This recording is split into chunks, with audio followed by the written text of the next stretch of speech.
Hold tight. This story isn't just wild. It's a visceral demolition of a life that looked structurally sound but was actually built on shifting sands of deceit.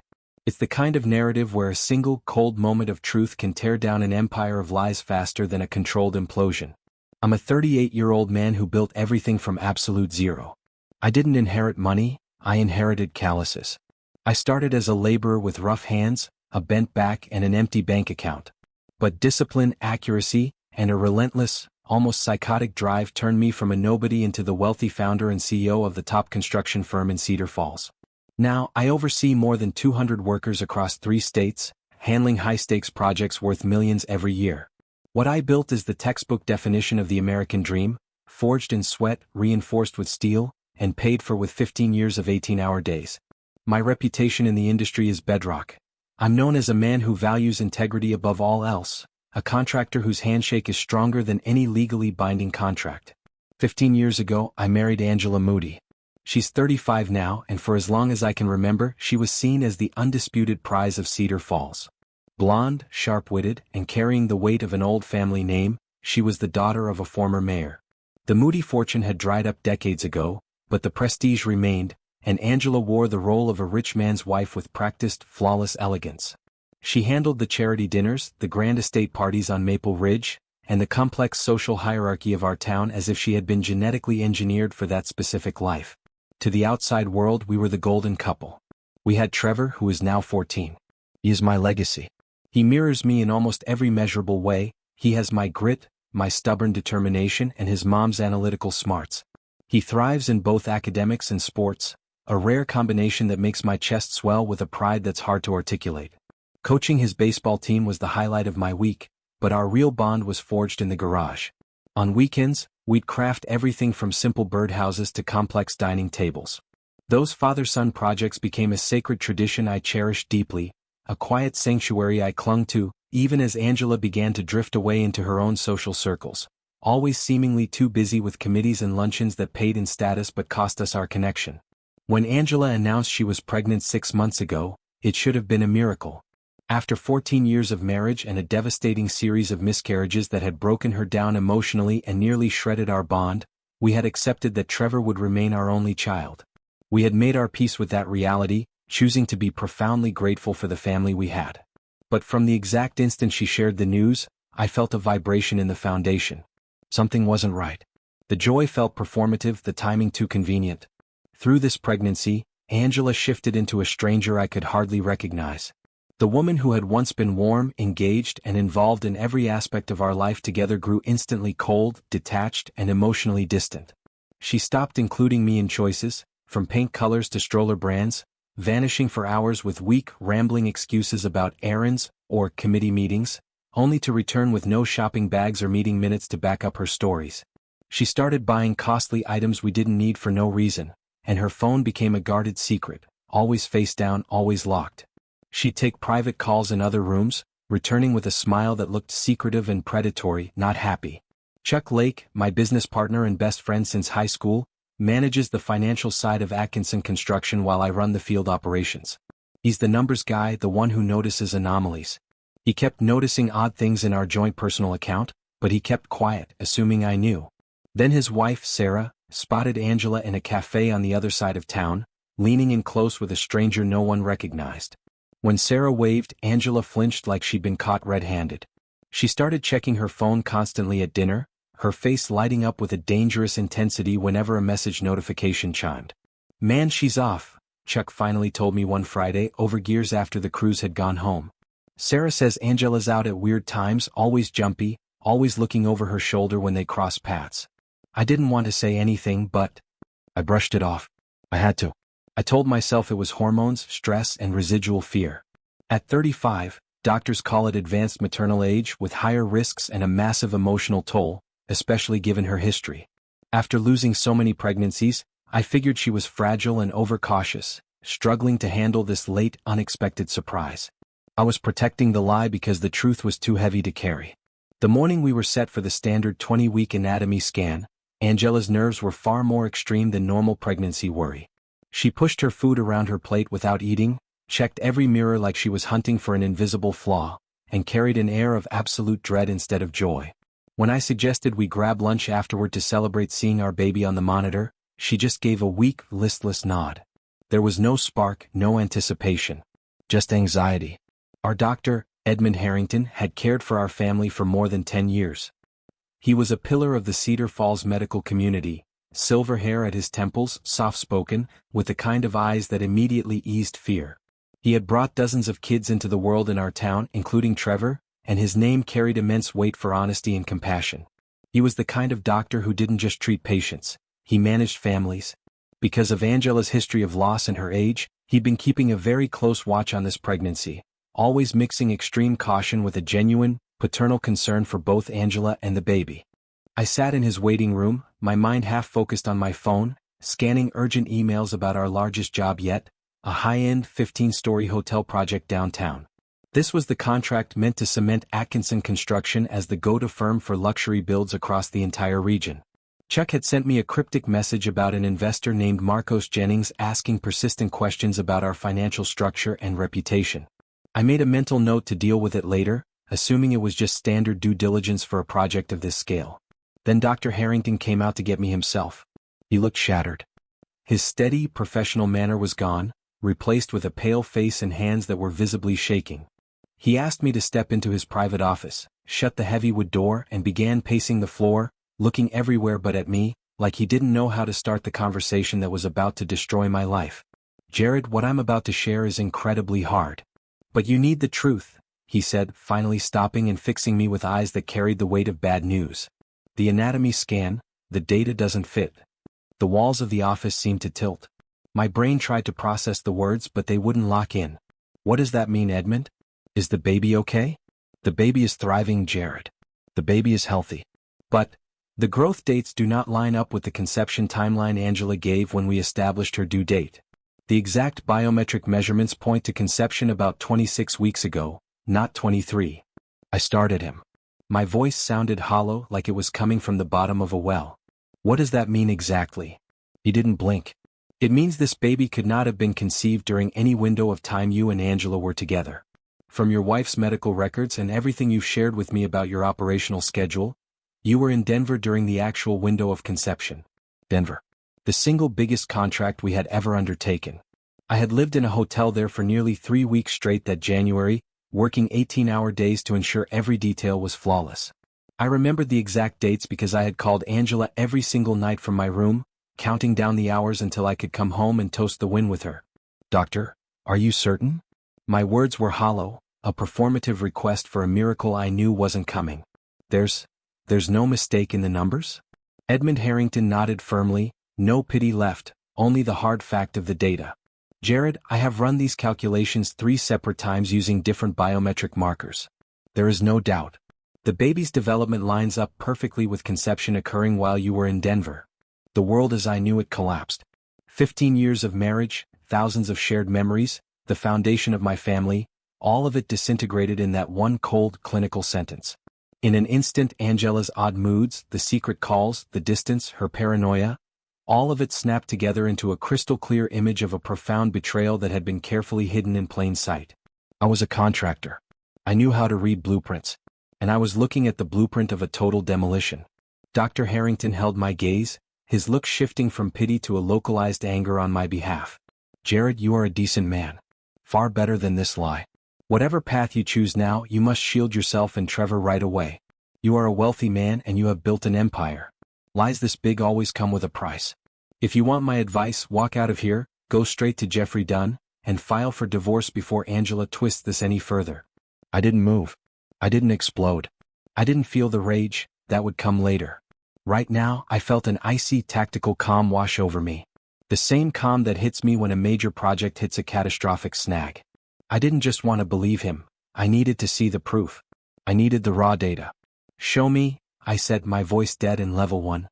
He paused, then turned his high-resolution monitor toward me. There it was. The biometric data. Numbers, charts, bone length, organ growth, head circumference. Every measurement validated 3 times, pointing to a conception date in early January. While I was 500 miles away finalizing the deal that made us. The baby was healthy, thriving, but the lie was written in every line of data. Back in the exam room, Angela lay on the table, her face turned toward the wall. She had wet streaks on her cheeks and was staring at the ceiling, waiting for the reckoning she knew was finally here. She knew Dr. Harrington would have done the math. She knew the truth had finally caught her.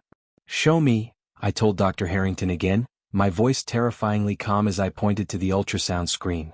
He clicked a button, bringing up the moving image. Angela finally turned her face toward me, her eyes wide with a terror I had never seen and wet with fresh tears. Jared, please. Let me explain." I looked at the image on the screen, healthy, moving, alive. A child. But not mine. Then I looked directly at my wife. The woman I had loved, trusted, and built a life with for 15 years. The mother of my son. The person who had just systematically destroyed every single thing I believed about my family. "No," I announced, my voice dropping to a low, glacial vibration. "You cannot talk your way out of this data, Angela. The numbers do not lie." I memorized every detail of the ultrasound evidence, logging it into my mind as Exhibit A. Then I turned off the monitor. "We are going home," I stated with supernatural, terrifying calm that masked the absolute rage building in my core. "We are going to have a very detailed conversation. And then you are going to tell me exactly who he is, how long this has been going on, and exactly how you thought you were going to get away with it." Angela's face drained of all color, her expression twisting into the specific grimace of someone realizing they had just walked into their own prison cell. That evening, I made the single decision that probably saved my life and my sanity. I did not explode emotionally. I did not confront her with accusations and demands. I did not scream. I got methodical. I had built a construction empire through careful planning, systematic execution, and unwavering attention to detail. It was time to apply those same strategic skills to this personal catastrophe. I went to my office, locked the door, and opened my laptop. I began researching. My first search was for the man I already suspected, the investor Chuck had mentioned. Marcos Jennings. I didn't have to look hard. Marcos Jennings was Cedar Falls' newest and most charismatic predator. The drive home from Dr. Harrington's office was the loudest silence I've ever experienced. Angela sat in the passenger seat, vibrating with a frantic, nervous energy, her fingers twisting her wedding ring round and round.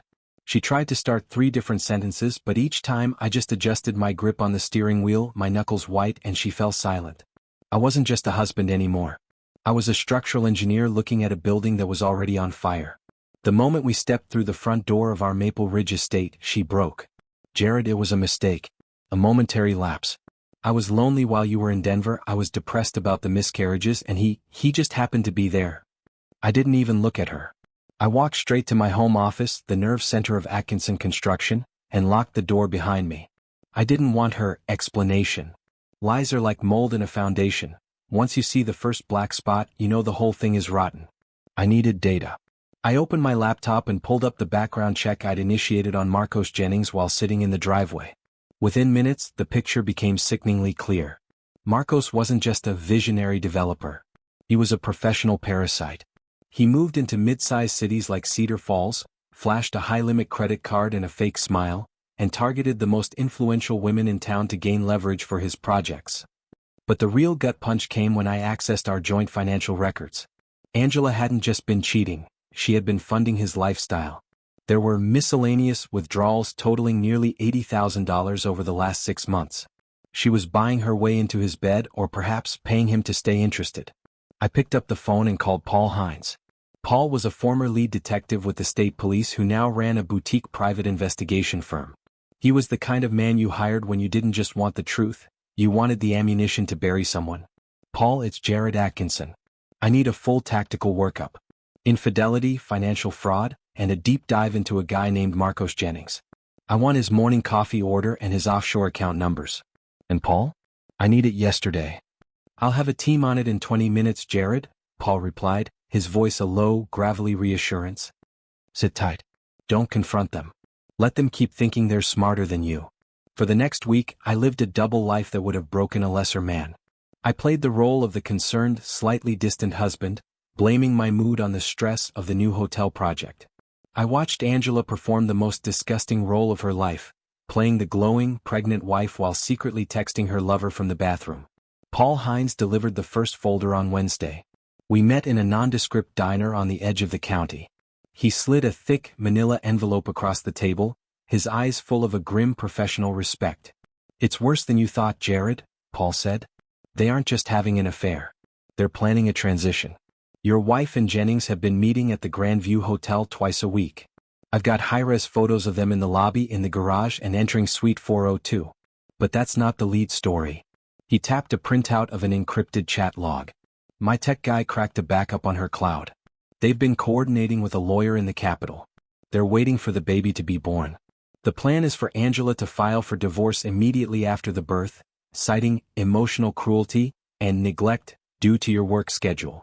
She's going to use the pregnancy to milk the equitable distribution laws. She wants the house, 40% of Atkinson Construction, and a massive alimony settlement to fund Jennings' next development in the Capitol. I felt the rage finally boil over, but I kept it under the surface, cold and pressurized. She wants my company? The company I built while she was at country club lunches? She thinks she's entitled to it, Paul said. And Jennings is the one whispering in her ear.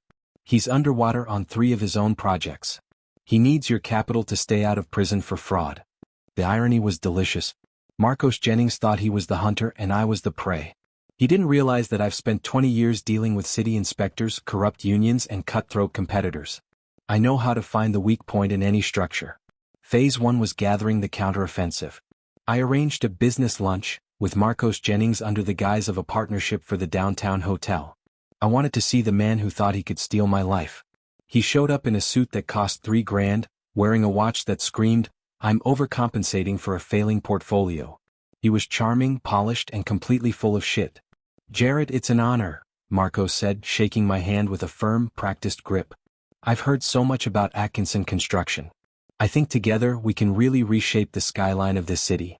"I'm sure we can, Marcos," I said, leaning back and sipping my water.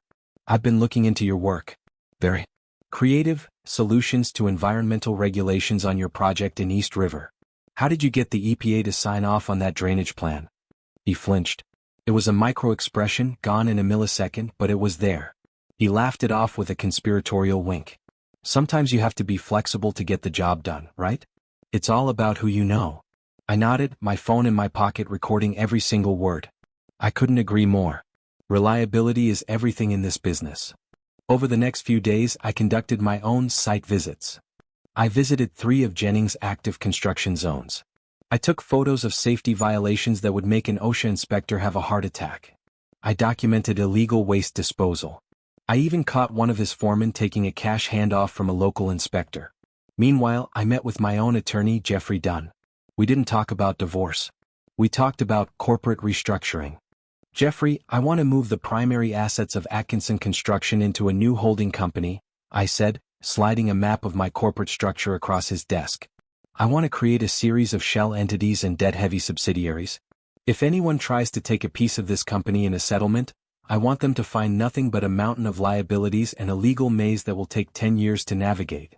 Jeffrey looked at me, his glasses sliding down his nose. "Jared, this is aggressive. This is scorched earth territory." "The ground is already scorched, Jeffrey," I said. "I'm just making sure nothing grows back for the people who burned it." By Friday the trap was set. Paul Hines had confirmed the final piece of the puzzle. Marcos Jennings was cheating on his own wife, Samantha, a high-powered attorney with more people than just Angela. The man was a serial predator. I sat in my office that night watching the rain hit the window. Angela knocked on the door, her voice soft and manipulative. "Jared? Can we talk about the nursery? I saw the most beautiful wallpaper today." I didn't answer. I was looking at a photo Paul had sent me an hour ago. Angela and Marcos sitting in his car, laughing while they looked at a floor plan for a penthouse in the Capitol. My penthouse. My money. I picked up my phone and sent a single text to Samantha Jennings, the woman who held Marcos's life in her hands. "Mrs. Jennings, you don't know me, but your husband is currently planning to abandon you and your daughters using my wife's stolen assets. I have the photos, the hotel receipts, and the ultrasound of the child that isn't mine. Would you like to see them?" The reply came 3 minutes later. "My office. 7 a.m. tomorrow. Bring everything." The war was no longer just personal. It was a coordinated strike.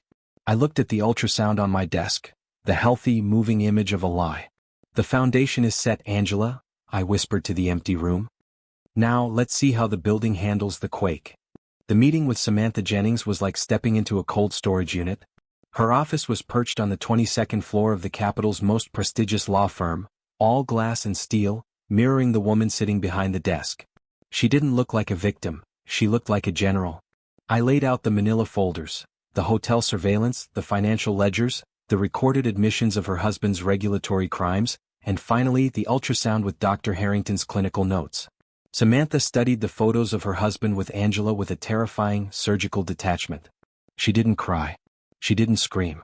She simply tapped her fountain pen against the desk in a rhythmic, lethal beat. Marcos always thought he was the smartest person in the room, she said, her voice a low, dangerous vibrato. He didn't realize that I've been documenting his suspicious business expenditures for over a year. But this? The child? The plan to drain your assets to fund a new life? This is a level of arrogance that requires a special kind of response. We spent the next 3 hours coordinating our legal strikes with the precision of a military pincer movement. Samantha would file for divorce at exactly 9 a.m. Monday morning, simultaneously filing emergency motions to freeze every single one of Marcos's personal and business accounts.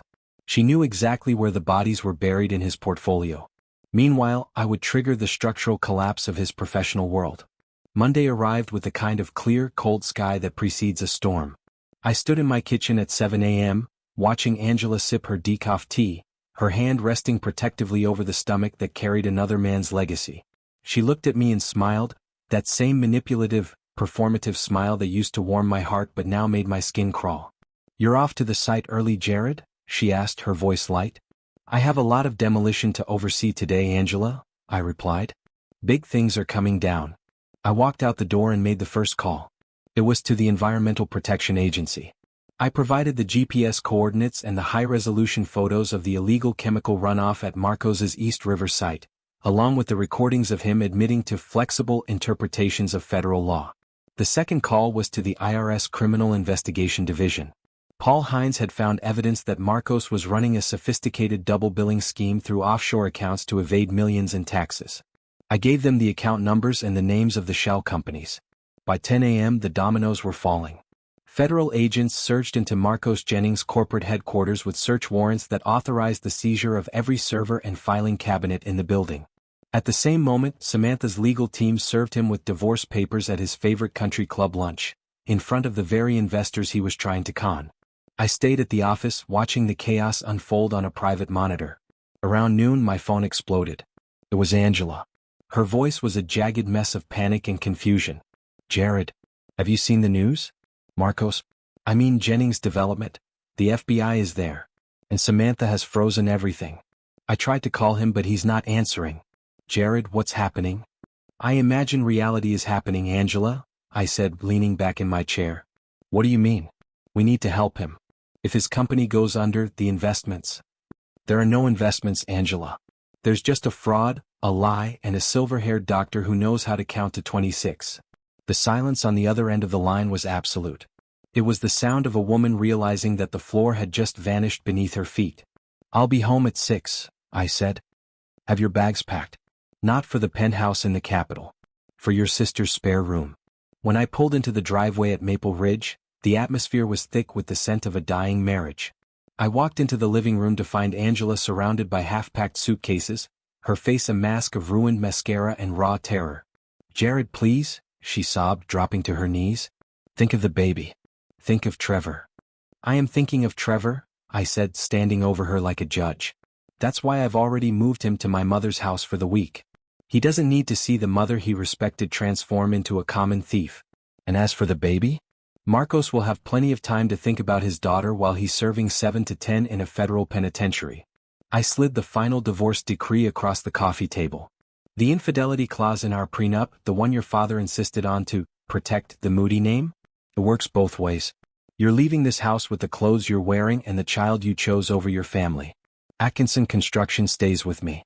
The estate stays with me. You get nothing. You can't do this. I'm pregnant. And I'm a contractor, Angela. I know when a structure is beyond repair. I don't renovate rot. I clear the site." The aftermath was a total atmospheric scrub. Marcos Jennings was indicted on 32 counts of federal tax fraud, environmental crimes, and embezzlement. Samantha Jennings, using the evidence we gathered, stripped him of every asset he had left to pay for her own settlement and their daughter's futures. He traded his designer suits for a bright orange jumpsuit, his charismatic smile replaced by the hollow stare of a man who realized he had tried to outbuild a master.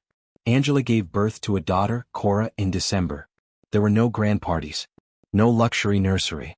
She moved into a cramped two-bedroom apartment on the wrong side of the tracks, working part-time at a local hardware store, a job she got because the owner felt sorry for the fallen prize of Cedar Falls. She spends her weekends visiting a federal prison, showing a baby to a man through a glass partition who doesn't even have enough money left to buy her a diaper. Trevor took the news with a quiet, somber maturity that broke my heart and healed it at the same time. We spent that winter in the garage building a new boat, talking about the importance of a solid foundation. He saw his mother's fall not as a tragedy of fate, but as a consequence of choice. 3 years later, Atkinson Construction has doubled in size. I eventually found a partner in Pearl Downing, a woman whose word is as solid as the oak we used to build our new home. We don't have secrets and we don't have grocery folders. Every now and then I see Angela in town. She looks older, tired, the weight of single motherhood and public shame having carved deep lines into her face. She looks at me with a mix of longing and fear, but I don't feel anger anymore. I don't even feel pity. I just look at the buildings I've raised across the skyline of Cedar Falls. They are tall, they are strong, and they are built on the bedrock of truth. The ultrasound that tried to hide a lie ended up delivering the freedom I never knew I needed. Sometimes, bro, the only way to build a real life is to burn the fake one to the ground and start again with the right materials. Case closed.